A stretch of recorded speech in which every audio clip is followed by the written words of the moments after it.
Little Sophie looked around carefully before whispering her secret. Grandma Rose, I was hiding behind the door when Mommy and Daddy were talking. They said they're taking you to a scary place today and stealing all your treasures. My heart felt like it stopped beating. I gave her a big hug while my mind started racing faster than a race car. My son Michael and his wife Karen had no clue they just woke up a sleeping dragon. If you're watching this wonderful story, hit that subscribe button and tell me what city you're watching from. Let me tell you how I ended up watching my precious granddaughter while two sneaky people planned something terrible. 2 years ago, my dear husband George got very sick and went to heaven. Michael and Karen rushed over like hungry wolves pretending to care. Mom, you can't stay in this big house alone anymore, Michael said with fake worry. Come live with us, and we'll take good care of you. But what they really wanted was someone to cook, clean, and watch Sophie for free while they spent my money. Sophie's innocent words changed everything that morning. While she played with her dolls, I quietly called my smart friend Robert, who helps people with important papers. Robert, this is Rose Martinez. I need to see you right now at 2 o'clock. Can we meet? Is everything okay, Rose? Let's just say some bad people are about to get a big surprise. Next, I called the bank where I keep my money safe. Hello, this is Rose Martinez. My account number is 98765. I need to move my money somewhere else today. The nice lady on the phone told me what I already knew. Because George worked so hard and saved every penny, I had much more money than Michael and Karen thought I did. Way more than they could ever imagine. I hung up the phone and looked at Sophie still playing happily with her toys. Poor little angel had no idea she just saved her grandma from being robbed by her own parents. Sophie, sweetie, would you like to help Grandma with a special adventure today? She looked up with her beautiful brown eyes sparkling. What kind of adventure, Grandma? The kind where we teach bullies that good people always win in the end. At exactly 1:30, I told Sophie we were going to take a fun walk to town. I grabbed my special purse with all my important papers inside. Ever since George died, I carried these papers everywhere because something deep inside warned me this day might come. We walked to the cute little ice cream shop where Robert was waiting for us. He looked worried when I told him what those two sneaky people were planning. They think I'm just a helpless old lady they can throw away, I explained to him. But they're about to discover they picked the wrong grandma to mess with. Robert nodded seriously. What do you want to do, Rose? Everything we can do legally. New papers, take away their permission to touch my money, move everything to a different bank. And Robert, I want it all finished before they come back home. While we walked to Robert's office, Sophie skipped happily beside me, singing her favorite song. She had no clue she was about to watch the most amazing comeback in Martinez family history. Sitting in Robert's office while Sophie colored pictures in the waiting room, I thought about all the warning signs I had ignored. But sadness makes your brain foggy sometimes. After George's funeral, when Michael suggested I sell my beautiful house and move in with them, I thought he really loved me. Mom, houses cost so much money now. You could sell yours and help us. Plus, we'd love having you close by. What he didn't mention was that my monthly check would help pay their bills and free babysitting would save them lots of money. I sold my wonderful 4-bedroom house, where George and I had lived happily for 25 years, and gave them all the money to pay their debts. $400,000 just disappeared. I should have known something was wrong when I saw how excited Karen got when she heard how much money I got for the house. She started being extra nice to me after years of barely talking to me. The past 2 years had been like a masterclass in how mean people trick others. Every time I mentioned getting my own little apartment, Michael would make me feel guilty. Mom, Sophie needs her grandma. You're so good with her. Besides, don't you want to be with family? I wasn't that old. I was only 65, not 95. I could still drive my car, cook dinner, think clearly, and apparently plan revenge better than they could plan their sneaky scheme. Karen was more sneaky about it, but just as calculating. Oh, Rose, you're so good with children. Sophie is doing great in school because you help her with homework every night. What she really meant was, keep doing all this work for free while we go out and have fun 3 times a week. The worst part was how they slowly cut me off from all my friends. You're so busy taking care of Sophie. We told your book club friends you couldn't come anymore. When the ladies from church called, we said you were too tired for visitors. Step by step, they made sure I couldn't talk to anyone who might help me. But they made one huge mistake. They thought I was weak and stupid. Robert slid important papers across his desk to me. This paper takes away their permission to control your money and gives me permission to help you instead. This one moves all your money to a new bank they don't know about. And this one, he smiled big, is your new will that says what happens to your money when you're very old. I signed my name with confidence. What about the house money I gave them? That gets very interesting. Since you didn't sign any papers saying it was a loan, we can say it was a gift that only counted if you lived there forever. If they break that deal, they have to give back every penny plus extra money for being mean. I looked at my watch. It was 2:45. They would be home by 4 o'clock, expecting to find their week-old mother ready to be taken to that awful nursing home. Instead, they would find a woman who just took back all her power. Sophie ran into the office like a little tornado. Grandma, are we done with the boring grown-up stuff yet? Almost, sweetheart. Just one more stop to make. Our last stop was First National Bank, where I had kept my money safe for 30 years. Sophie sat in the kids' area eating a lollipop while I talked to Mrs. Johnson, the bank manager. Mrs. Martinez, this is very unusual. You want to move all your money today? Everything. Yes, everything. My checking account, savings account, and all my certificates. Move it all to the new account at Community Bank across town. Mrs. Johnson typed fast on her computer. That's a very large amount of money. Are you absolutely sure about this? I thought about Michael's face that morning. How he couldn't look me in the eyes when he said they were running errands. How Karen hugged me extra tight like she was saying goodbye forever. How they asked me to stay home with Sophie instead of coming with them, which was very different from normal. I have never been more sure of anything in my whole life. Moving the money took one whole hour. $450,000. George's life insurance money, our retirement savings, the house money, and every penny I had saved by being careful for 40 years. Money they thought would be theirs once they tricked people into thinking I was too confused to handle my own business. Mrs. Martinez, Mrs. Johnson said carefully, if you don't mind me asking, why do you need to do this so quickly today? I smiled sweetly at her. Let's just say some people are about to learn that you shouldn't count your chickens before they hatch, as my dear mother used to say. By 3:30, Sophie and I were back home. I sent her upstairs to play with her toys and got busy in the kitchen making their favorite dinner. Chicken and dumplings with green beans. If this was going to be my last dinner in this house, I wanted them to remember it forever. While I cooked, I thought about the conversation they probably had that morning. The appointment at Sunset Manor is at 5 o'clock, Michael would have said. We'll tell her after dinner. Tomorrow she'll be in her new room, and we can start taking control of all her money. They had probably already planned how to spend everything I owned. Karen had been looking at expensive purses for months. Michael had talked about wanting to fix up the garage. They had even mentioned taking a trip to Hawaii, something they could finally afford with my money. At 3:45, I heard their car in the driveway. I fixed my apron and checked how I looked in the toaster reflection. I looked exactly like a sweet old grandma making dinner for her loving family. Perfect. The front door opened and I heard their voices, unusually loud and cheerful. They were trying too hard to act normal, probably feeling bad about what they planned to do later.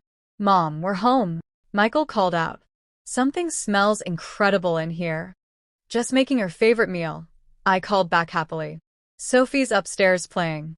How did your errands go? There was a pause that lasted too long. Fine, Karen answered quickly. Just running around town doing boring stuff. I smiled to myself while stirring the dumplings. In about 1 hour, they were going to discover that while they were running around town planning my downfall, I was running circles around them like a marathon champion. Dinner was like watching a play where everyone knew their lines but me. I served their plates with extra love, asked about their day with real interest, and told Karen her new haircut looked beautiful. They wiggled in their chairs like kids who got caught stealing candy, looking at each other nervously when they thought I wasn't paying attention. This chicken is amazing, Mom, Michael said, though I noticed he was barely eating anything. You really made something special tonight. Well, I wanted tonight to be memorable. I smiled warmly. You never know when everything might change completely. Karen almost choked on her green beans.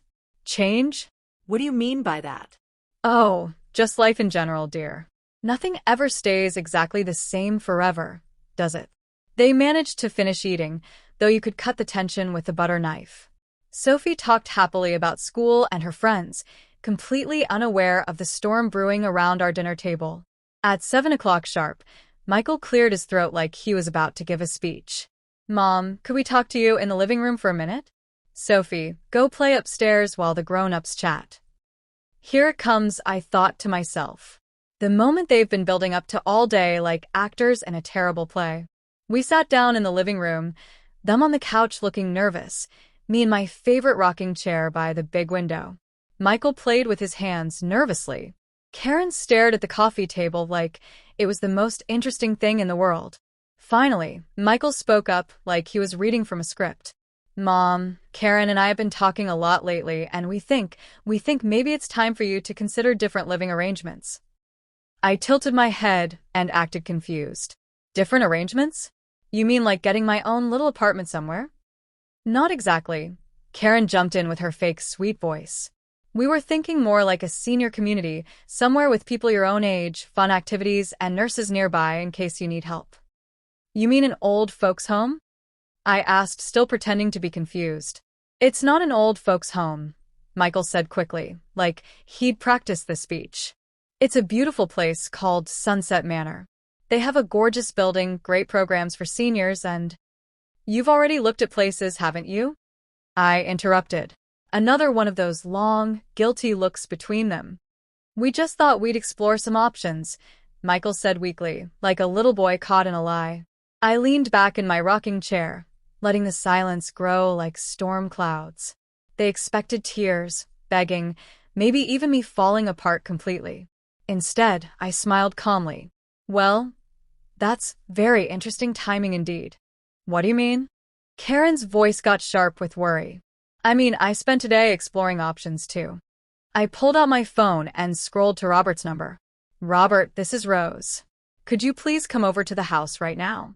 Yes, I think it's time to have that important conversation. Michael's face turned white as a sheet. Mom, what are you doing? Taking care of business, sweetheart. Just like you taught me to do. I stood up and smoothed my dress. Robert Williams will be here in 10 minutes to explain some changes I made today. You might want to sit back down. Karen grabbed Michael's arm tight. What is she talking about? What changes? The doorbell rang exactly 10 minutes later, just like Robert promised. I opened it to find him with his briefcase and a very serious look on his face. Good evening, Rose. Michael, Karen. Robert, I said cheerfully, like we were having a party. Why don't you explain to my son and daughter-in-law what we accomplished during our busy day? Robert sat down in the armchair across from Michael and Karen, who looked like they were about to face a firing squad. Sophie had thankfully fallen asleep upstairs, so she wouldn't have to see the fireworks that were about to explode. Where should I begin? Robert asked, opening his briefcase like it was full of treasure. The power of attorney seems like a good starting point, I suggested with a sweet smile. Robert nodded seriously. As of today, Michael and Karen Martinez no longer have any legal right to make decisions about Rose Martinez's money or life. The power of attorney they were planning to use has been officially canceled. Michael jumped up from the couch like he'd been stung by a bee. Planning to use? We weren't planning anything wrong. Sit down, son, I said quietly but firmly. We both know that's not true. Karen's face had turned white as fresh snow in winter. Rose, I don't understand any of this. Why would you do something like this? Because 6-year-olds have better ears than you think they do. I looked straight at her with no more fake smiles. Sophie told me about your conversation this morning. About putting me in a home and taking all my money like it belonged to you. The silence that followed was so quiet you could hear a pin drop on carpet. Michael slowly sat back down on the couch, his face showing pure panic. Karen's mouth opened and closed like a fish trying to breathe air. Robert, I continued like I was discussing the weather. Would you mind explaining the money situation to them? Certainly, Rose. Robert pulled out more papers. Mrs. Martinez has moved all her money to new accounts at a different bank. This includes approximately $450,000, which represents her life savings, insurance money, and the proceeds she received from selling her home. You can't do this. Jessica finally found her voice. That money. You gave us that money for the house. Actually, Robert said calmly, like a teacher explaining math, I've looked at everything carefully, and there was never a formal loan agreement written down anywhere. The money was given with the understanding that Rose would live in this house permanently as part of the family. If that arrangement ends, she has every right to ask for all of it back. I finished with a smile that wasn't friendly anymore. Plus extra money for all the trouble you've caused. Michael ran his hands through his hair like he was trying to pull it out. Mom, please, let's talk about this like reasonable people. You don't understand what you're doing to us. Oh, but I understand perfectly. I stood up, feeling stronger than I had in months. I understand that you were planning to have doctors say I was too confused to handle my own money, so you could control everything. I understand that you've been keeping me away from my friends and treating me like a free babysitter and maid. And I understand that you've been counting money that never belonged to you in the first place. We were trying to protect you. Michael's voice got loud. You're 65 years old. Living alone isn't safe anymore. I'm not living alone, I said firmly. I'm living with people who see me as a burden and a piggy bank to break open. There's a big difference between those two things. Karen leaned forward desperately like she was drowning. Rose, we can fix this. Maybe we said things wrong, but we really do care about you and want what's best. I laughed, and it wasn't a happy sound at all. You care about my monthly checks. You care about free babysitting. You care about my money, but you don't care about me as a person. Robert cleared his throat to get everyone's attention. There's one more important matter we need to discuss. My smile turned dangerous like a cat watching a mouse. Oh yes, the very best part of all. Robert pulled out another folder like a magician pulling rabbits from a hat. Rose has also updated her will completely. The old version left her entire estate to Michael with money set aside for Sophie's college education. The new version makes some very significant changes. Brian's face had gone from white to green like he might throw up. What kind of changes are you talking about? I decided to deliver this news myself, since it was my favorite part. The kind where Sophie gets absolutely everything when I'm very old and gone. Held safely in a special account until she turns 25 years old. You and Karen get nothing. Not a single penny. Karen made us sound like a wounded animal. You can't do this to us. We have a mortgage to pay, car payments, Sophie's future to think about. You should have thought about all of that before you decided to steal from me.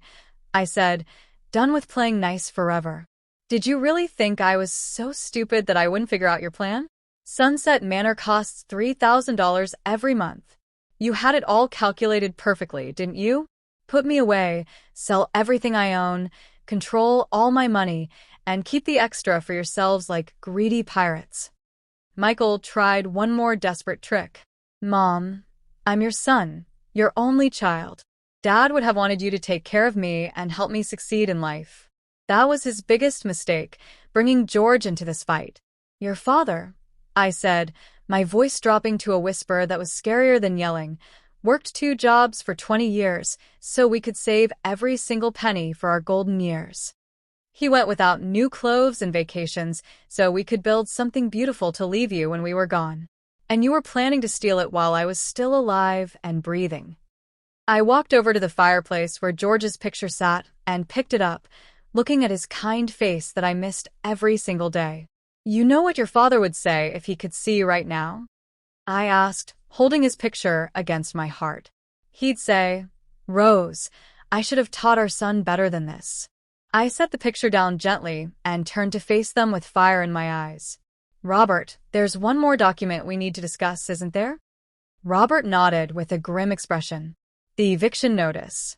Eviction notice? Michael's voice cracked like he was 13 years old again. This is our house.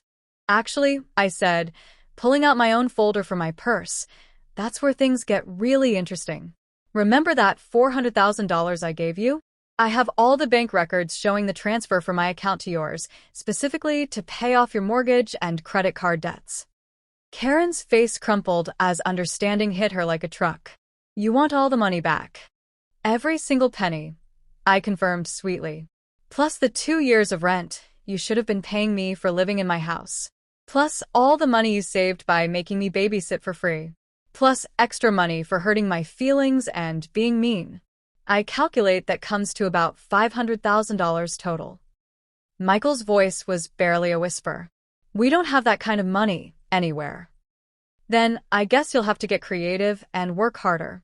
Sell this house, use your retirement money, get second jobs, do whatever it takes. I shrugged like it was no big deal. Or you can declare bankruptcy and start over. Either way, you won't be doing it with my money anymore. Robert stood up and snapped his briefcase shut with authority. I'll leave you folks to think about everything we've discussed tonight. Rose, your new apartment is ready whenever you want to move in. As he walked toward the door, Karen called out desperately like someone falling off a cliff. What about Sophie? You can't just abandon your granddaughter. I paused at the bottom of the stairs, my hand on the railing. I'm not abandoning Sophie. I'm teaching her a very important lesson about what happens when people try to cheat and steal from those who love them. She'll understand when she's older and wiser. I climbed the stairs slowly to pack my things, leaving Michael and Karen to think about the destroyed remains of their perfect plan. Tomorrow, I would start my wonderful new life. Tonight, I would sleep better than I had in 2 whole years. Behind me, I could hear Karen starting to cry like the world was ending. For weeks later, I was drinking coffee in my beautiful new apartment overlooking Riverside. My phone rang and Michael's name appeared on the screen for the 20th time this week. I let it go to voicemail just like all the others. When it stopped ringing, I played his latest desperate message. Mom, please call me back. We really need to talk about this. Everything has gone too far now. Sophie keeps asking where you went, and Karen cries every night. We can work this out if you'll just be reasonable and give us another chance. Reasonable? That was funny coming from someone who had planned to lock me away like a prisoner. I deleted the message and called Robert instead to check on our case. How is our lawsuit going? I asked him. Slowly but surely. They hired a fancy lawyer named Patricia Burke from Burke and Associates. She's actually pretty smart. Robert's voice was careful. She's arguing that the money you gave them was a gift, not a loan, and that you can't suddenly demand it back like changing your mind about a present. And what did you tell her?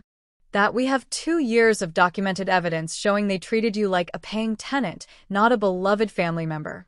Bank records, emails, even grocery receipts where you paid for food and household expenses. The pattern of taking advantage of you is crystal clear. I smiled and settled back in my comfortable new chair. What else is happening? Burke filed a motion claiming you're not mentally capable of making these financial decisions. They want a doctor to examine your brain and memory. That wiped the smile right off my face. They're still trying to have me declared incompetent even now. It's a desperate move. They know they're losing badly, so they're trying everything possible to see what might work. Robert paused. Rose, there's something else strange. They've been asking questions about George's life insurance policy, specifically whether you knew about all the people who were supposed to receive money. A cold chill ran down my spine like ice water. What do you mean, all the people? I'm not completely sure yet. Burke hinted that there might be some problems with how the insurance money was divided up. I'm investigating it thoroughly. After I hung up, I sat staring out at the park, worry settling in my stomach like a heavy rock. George had always handled our insurance and investments by himself. I had trusted him completely, signing whatever papers he put in front of me without reading them carefully. What if Michael knew something important that I didn't know? That afternoon, I drove to Sophie's school and waited in my car until I saw her walking toward the playground after classes ended. She looked smaller than I remembered and much sadder. I got out and called her name softly. Her face lit up like Christmas morning, and she ran to me so fast she almost knocked me over with her hug. Grandma Rose, I missed you more than anything in the whole world. Why did you leave me? My heart broke into a million pieces. I had to leave, sweetheart. Sometimes adults make mistakes, and other adults have to protect themselves from getting hurt worse. Are you coming back home to live with us? She asked hopefully. I can't come back, Sophie. But maybe you could visit me sometime at my new place. My apartment has a swimming pool. Her eyes got as big as saucers. Really? A real swimming pool? Really and truly. Ask your parents if you can come see me this weekend. I hugged her as tight as I could. I love you more than all the stars in the sky, baby girl. Don't ever forget that, no matter what anyone tells you. As I drove away, I saw Karen's car pulling into the school parking lot. She must have seen me with Sophie because my phone started ringing immediately. I didn't answer it. The psychological evaluation was scheduled for Friday morning at Dr. Jennifer Coleman's office. I arrived 15 minutes early, dressed in my best blue dress with pearl earrings. I wanted to look like a sharp, well-dressed woman, not a confused old lady. Dr. Coleman was younger than I expected, maybe 40, with kind eyes behind stylish glasses. Mrs. Martinez, I want you to know this evaluation was requested by your son's lawyer, but I work independently for the court. I'm here to check your mental abilities, not to take anyone's side in this family dispute. I appreciate that very much, Dr. Coleman. For 2 long hours, she had me do brain puzzles, memory games, and asked me questions about my recent decisions. I answered everything honestly, explaining my logical reasoning for each financial move I had made. You seem to have very clear memory and strong thinking skills, she noted while writing. Can you tell me about your relationship with your son and daughter-in-law? I chose my words carefully, like picking flowers. They're struggling with money problems, and I believe they saw me as a solution to their troubles rather than as a person with my own needs and rights. Do you think some people might consider your recent actions a bit extreme? She asked. I looked her straight in the eyes. Dr. Coleman, if someone was planning to steal your life savings and have you locked away against your will, what would you consider an appropriate response? She wrote something down. That's a very good point. That evening, Robert called with news about the evaluation. It went extremely well. She's recommending no conservatorship or guardianship. But Rose, we have a serious problem. I found out what Burke was hinting about with George's insurance policy. My stomach dropped like an elevator. Tell me everything. George had a second life insurance policy that was much bigger. $1.5 million that he bought 3 years before he passed away. You weren't the only person who was supposed to receive money from it. The room felt like it was spinning around me. Who else was supposed to get money? Someone named Linda Fernandez. Does that name ring any bells in your memory? The name hit me like a physical punch to the stomach. Linda Fernandez. George's office assistant from the construction company where he worked for 12 years. The pretty redhead who was always extra friendly at company parties. She received half the money, Rose. $750,000. The insurance company wrote 2 separate checks. One to you for $750,000, one to her for the same amount. I collapsed into my chair, my mind spinning like a tornado. But I only received $300,000 from his life insurance policy. That's exactly what has Burke so interested. If George left Linda $750,000 and you were supposed to get $750,000, where is your missing $450,000? The pieces of the puzzle clicked together with horrible clarity. Michael had handled all of George's insurance paperwork after the funeral when I was too sad to think straight. He had told me the policy was only worth $300,000 after taxes and fees were taken out. I had been so heartbroken. I believed everything he said without question. My son stole $450,000 from me. It certainly looks that way. And if he's been hiding that information while trying to have you declared incompetent, it shows a pattern of financial trickery that goes back years. I closed my eyes, feeling the weight of betrayal from multiple people. My husband had been unfaithful to me The 2 men I trusted most in my entire life had both betrayed me in the worst possible ways. But instead of feeling defeated, I felt something else growing in my chest like a fire. Pure determination to fight back. Robert, I said quietly but firmly. I want to make him pay for everything he's done. I spent the entire weekend planning my next move carefully. If Michael thought he could control me with hidden information about George's secrets, he was about to learn that I could play that game much better than him. Monday morning, I called Linda Fernandez. According to the internet, she was now Linda Fernandez Parker, living in sunny California with her accountant husband and twin teenage boys. The phone rang 3 times before a woman answered with a cheerful voice. "Hello, Linda. This is Rose Martinez, George's wife." The silence lasted so long I thought she might have hung up on me. Finally, she spoke in a whisper. "Oh my goodness, Rose. I wasn't expecting this call. How did you get my number?" "I'm very good at finding information when I need it, Linda. I think we need to have an honest conversation about George's insurance policy." "I don't know what you're talking about," she said nervously.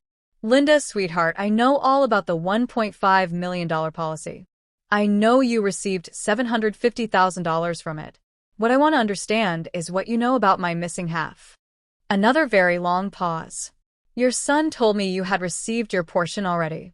"My son told you what?" My pulse started racing. "When exactly did you speak to my son?" "He called me right after George's funeral to tell me about the service and to discuss the insurance situation." I felt my blood pressure rising. "What exactly did he tell you about the insurance?" "He said you were having a really hard time with grief and that he was helping you handle your finances temporarily. He explained that the insurance company had made a mistake and sent 2 checks when there should have only been one, and that I should cash mine quickly and not worry about it." The nerve of that boy took my breath away completely. Michael had not only stolen my money, he had convinced George's mistress to help him cover it up. "Linda, that check you received was supposed to be split between us equally. George left us each $375,000, not $750,000 each." "That's not what Michael told me. He showed me official paperwork." "Fake paperwork, I'm guessing." I let that information sink into her brain. "Linda, I think we've both been tricked by my son in different ways. The question now is, what are we going to do about making this right?" Tuesday morning, I was waiting outside Michael's workplace when he arrived for his job.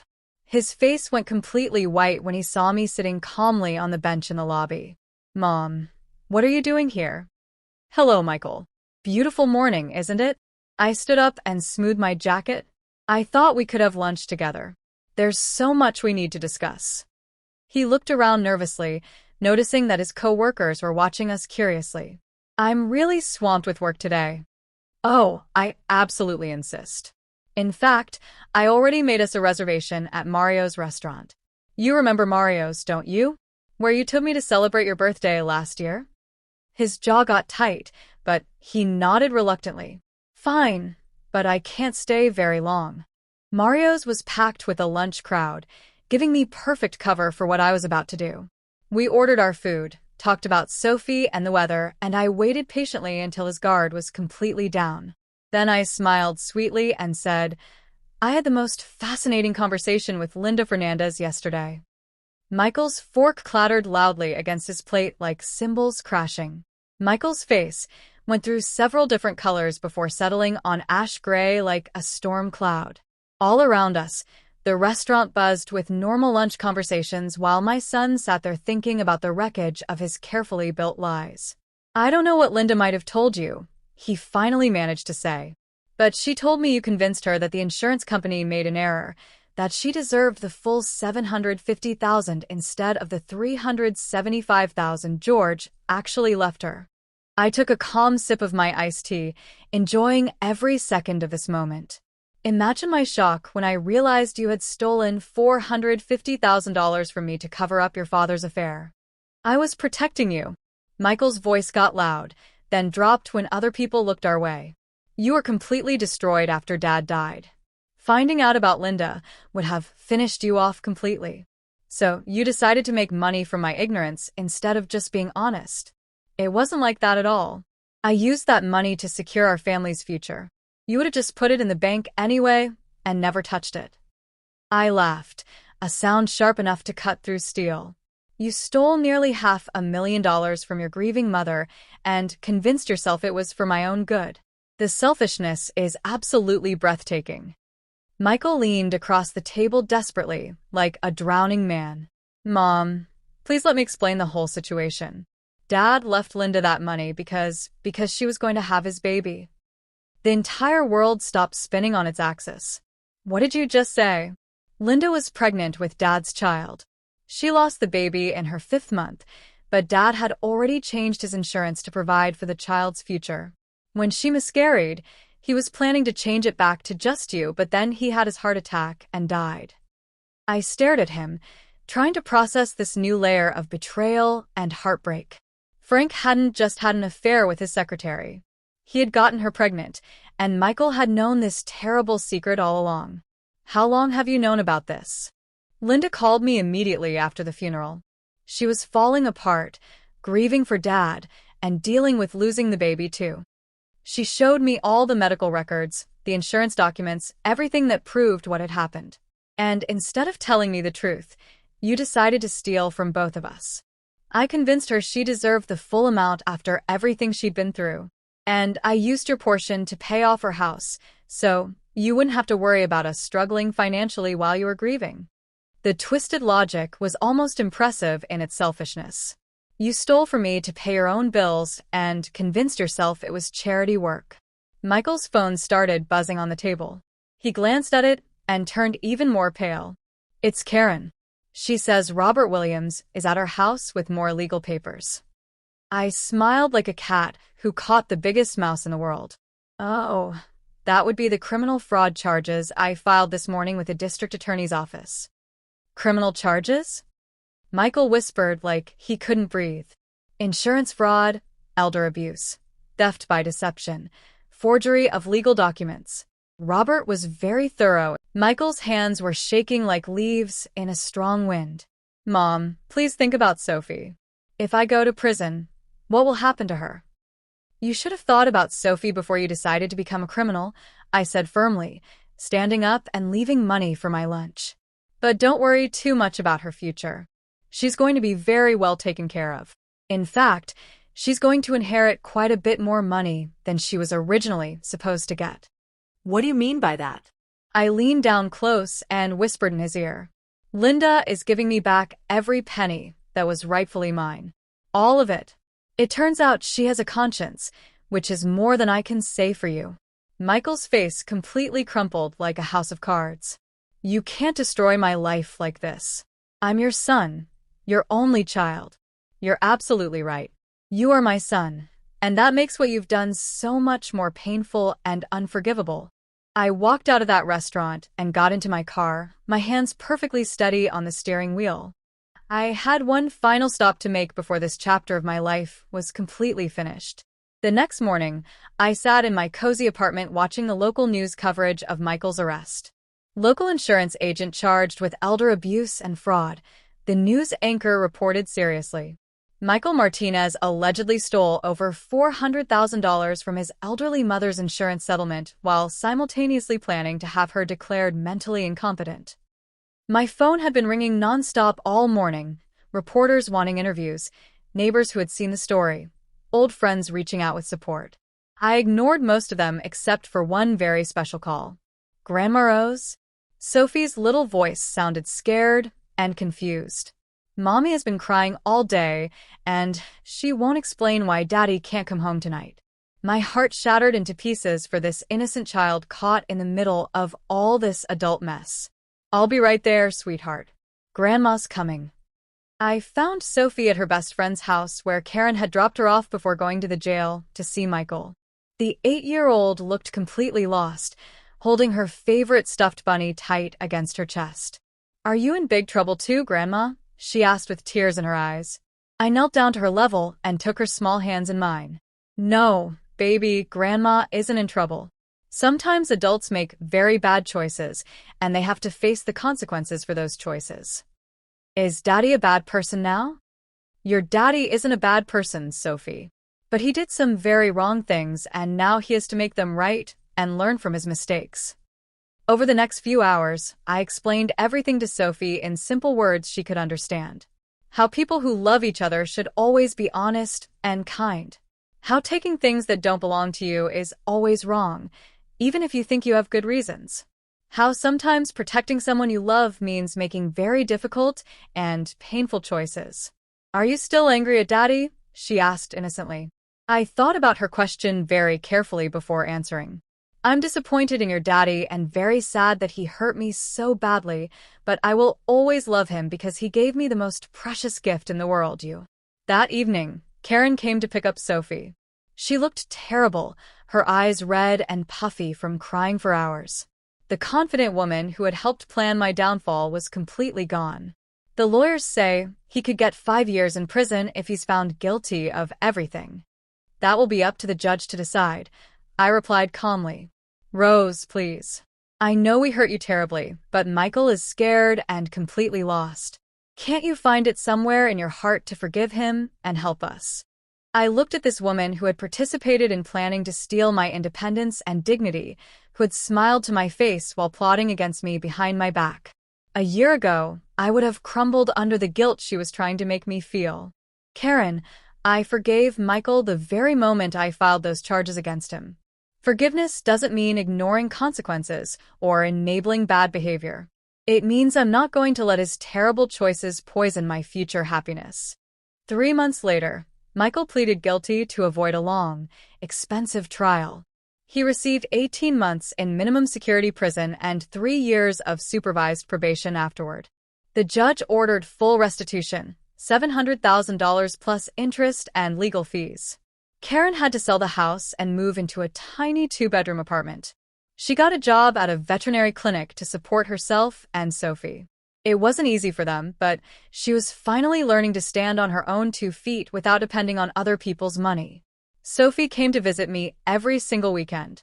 We would swim in the apartment complex pool, bake chocolate chip cookies, and work on her school projects together.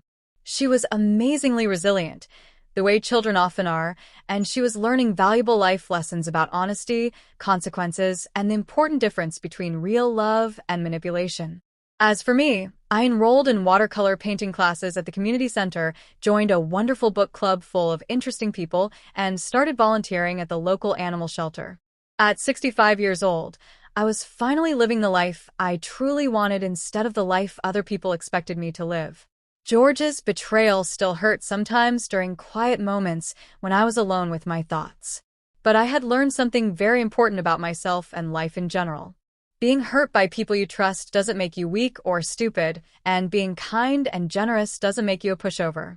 The day Michael was released from prison, he called me on the phone. Mom, it's me. I know I don't deserve anything from you, but could we maybe try to start over fresh? I looked out my window at the park where children were laughing on swings and couples were walking hand in hand. At this whole world full of beautiful possibilities that I had almost let slip away from me forever. Yes, I said after thinking for a long moment. But this time we're going to do everything on my terms, and you're going to earn back my trust one day at a time. Some stories end with happy reunions and instant forgiveness. Others end with justice being served and people getting what they deserve. My story ended with both of those things happening together. Thanks for watching Grandma Stories. Don't forget to subscribe and please share your own family story in the comments below. Every voice and every experience matters.